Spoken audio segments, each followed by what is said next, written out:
As of the recording of this video, this channel has made $2,369.89. Well, the first thing I want to do in this video, since I've answered the question in the title and thumbnail, is address the elephant in the room over there. You know, it's been over a year since I published a video, and that means that roughly 1/3 of my subscriber base has never seen a video from me.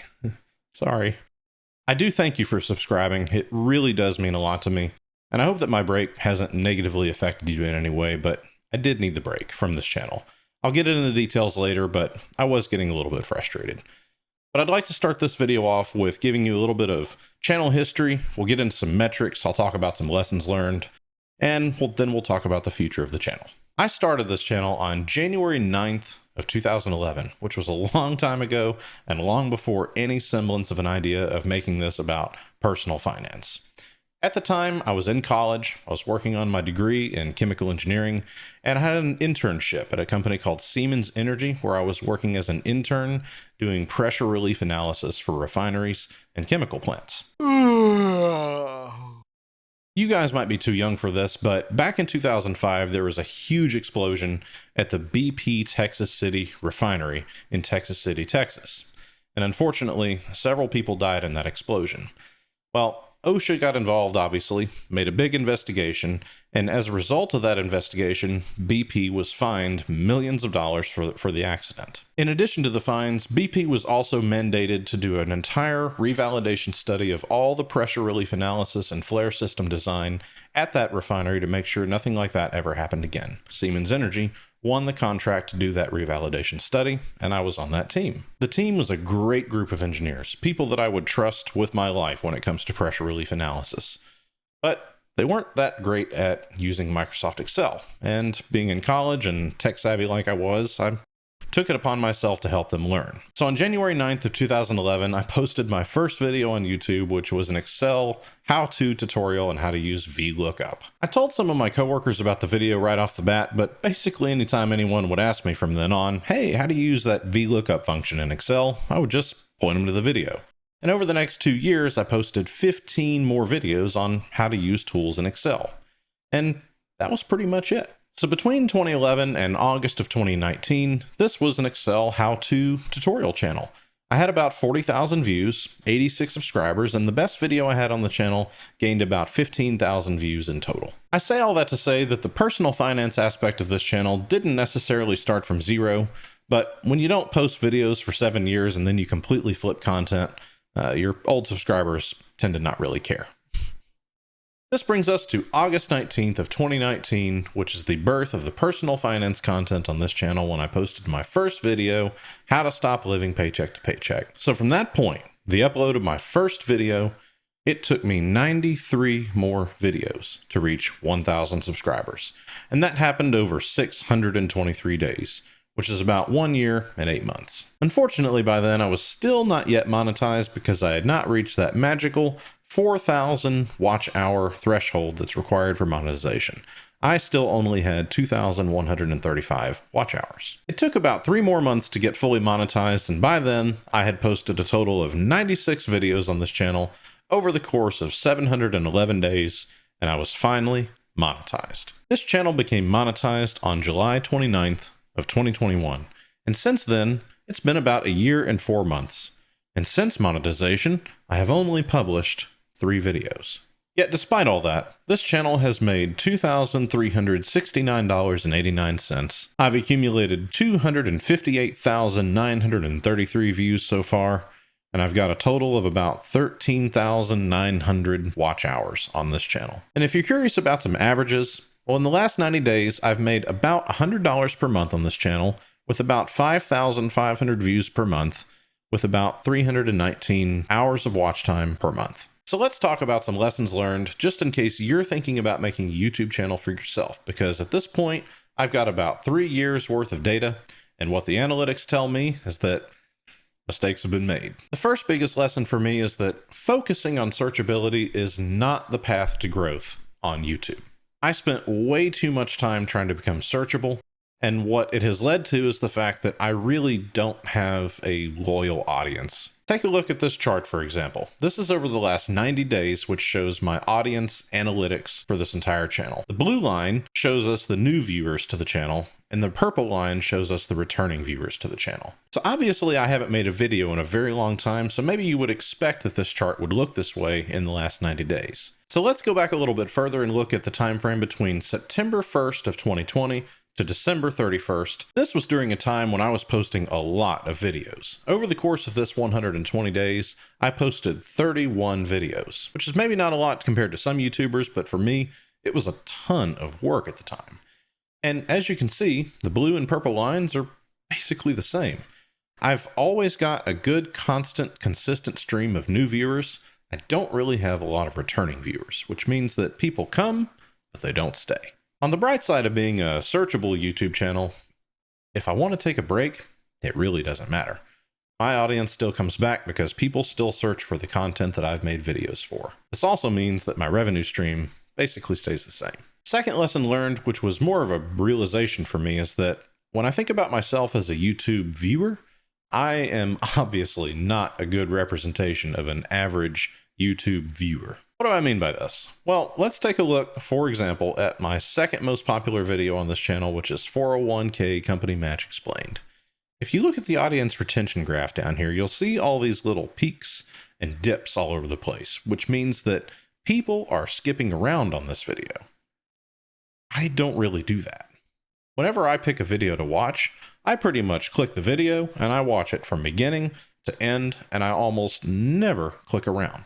Apparently, I'm not normal in this regard. Second reason I'm not normal, again, if we look at that same chart, the audience retention graph shows that people basically consistently leave throughout the course of the video. And this is a pretty standard trend compared to most of the videos that you would see on my channel. So what does this mean? When people watch videos, they typically click off, which is, again, something I almost never do. When I watch a video, I click on the video and I watch it from beginning to end, and I almost never click off of the video. Third reason I'm not a typical YouTube viewer is that I typically don't use the thumbs down button. In all the years since the thumbs down button has been introduced, I could probably count on my two hands how many videos I've clicked thumbs down. I mean, to get a thumbs down for me, your content has to be absolute garbage, or you have to have absolutely just clickbaited, your title and thumbnail is not what you said this video was going to be about. But it's a rare occurrence. It's a super rare occurrence. And although I have a very good ratio of thumbs up to thumbs down on this channel, which I'm of course happy about, I mean, I'm just surprised at how many people use the thumbs down button. It's just not something I do. Third big lesson learned. People don't like intros, or maybe I just suck at them.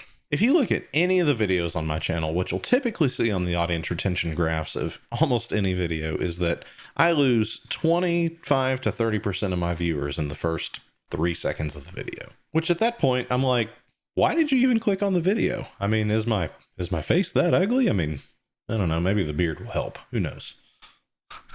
But beyond the first 3 seconds, most people don't watch the first 30 seconds of a video. It's not unusual for me to lose half of my viewers in the first 30 seconds, and then 20 or 30% of them will come back after the 30-second mark. I'm sitting here like, who does this? Why do people skip around? This makes no sense. If I'm going to watch a video, I want to understand the entire content. I want to understand what they're going to say, how they're going to say it, so that I can better retain it. It just doesn't make any sense to me that people do this. But again, I'm not your average YouTube viewer, apparently. Fourth big lesson I've learned is that the duration of videos really seems to matter. And it depends on the topic as to whether or not you want your duration to be short or long. What I found, for example, is that if you're answering a really specific question, it's probably better for the video to be a very short, to the point, and end it kind of topic, such as my Fidelity Core Position Explained video. This one did great. I answered the question and the video is over. For other content, which I'm going to call more general education type videos, I think what people are looking for is a longer video, and I think I've even noticed this in myself. Take, for example, that 401k company match topic. I actually posted 2 videos on this. One was a 10-minute video that is the second best video on my channel, even though the performance of the video, in my opinion, is absolute garbage. But the content and the information is great, and so I think people stick around for that. I've got a second 3-minute version of that video that doesn't cover nearly as much information. The performance of it is way better than the first one, and the video tanked.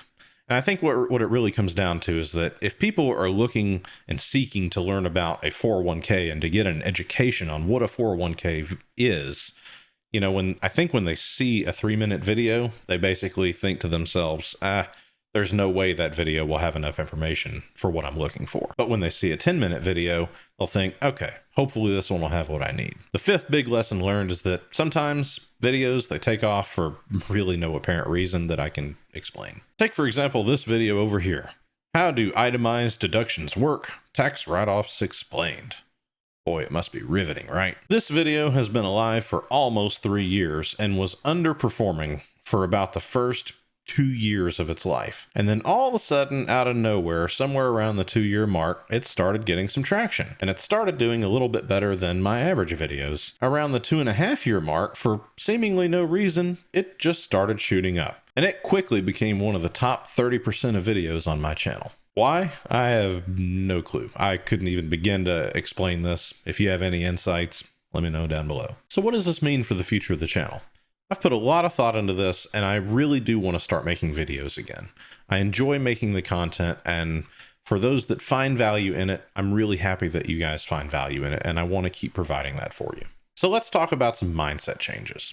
For now, these are subject to change at any point, obviously, as I learn more about YouTube and how to be more successful on this platform. Number 1, I will no longer focus my content on being searchable.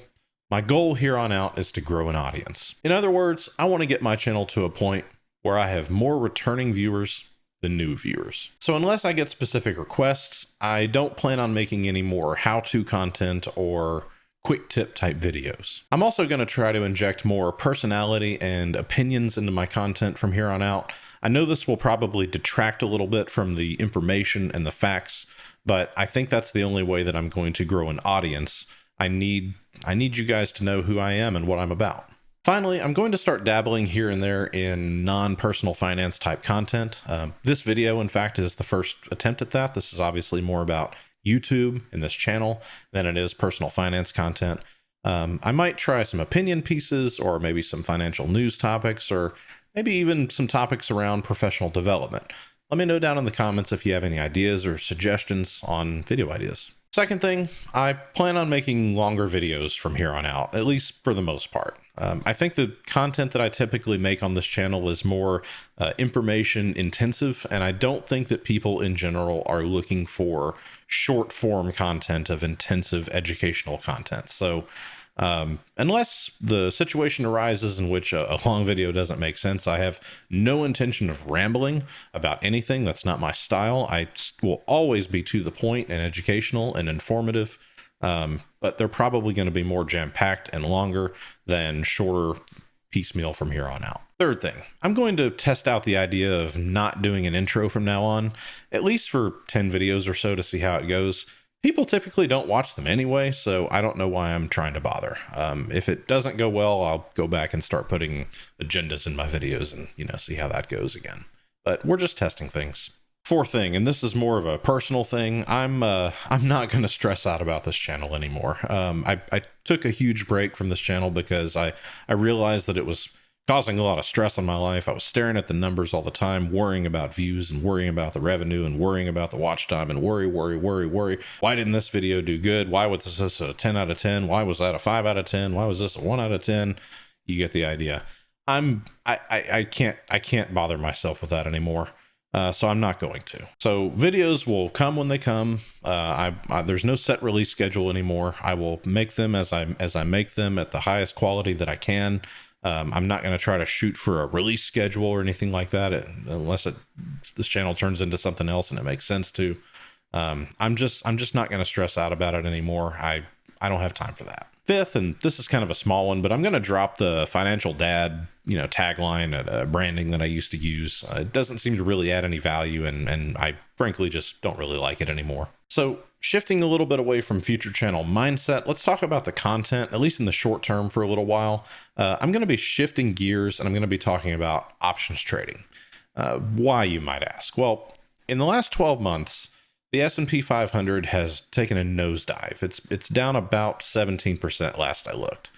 And in that time, I have been trading options like an absolute fiend.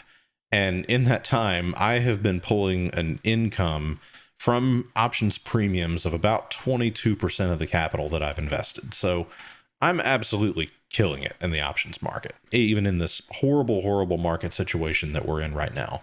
And I really want to share with you guys what I've been doing. But in order to do that, I'm going to have to cover some basics about options trading. So that's where I'm going to start. And then we'll get into some of the strategies that I've been using a little bit later. But that's at least in the short term where I intend to take the content of the channel. So we'll see how it goes. So with all that out of the way, I now have a favor to ask, because if you've made it this far in the video, there's only two reasons you're still here. You're either just like me and you don't click off videos, or you really like what I have to say. And I hope it's the latter. So if you really like what I have to say, thank you very much. I have a favor to ask. Please go down in the comments below and leave me some feedback. I would really like to know, what are your thoughts on my future plans? Do you have any suggestions on how I can better connect with you as a member of my audience? Are you a loyal subscriber? Do you have any suggestions on how I can attract more people like you? Do you have any content or video ideas that you'd like me to talk about? Take one of those questions or all of them and answer them, please. I'm really looking for some feedback before I really get back in the groove of starting the YouTube journey again and the options trading content. I am looking for feedback. So anyway, once again, thank you very much. Hope y'all have a good day.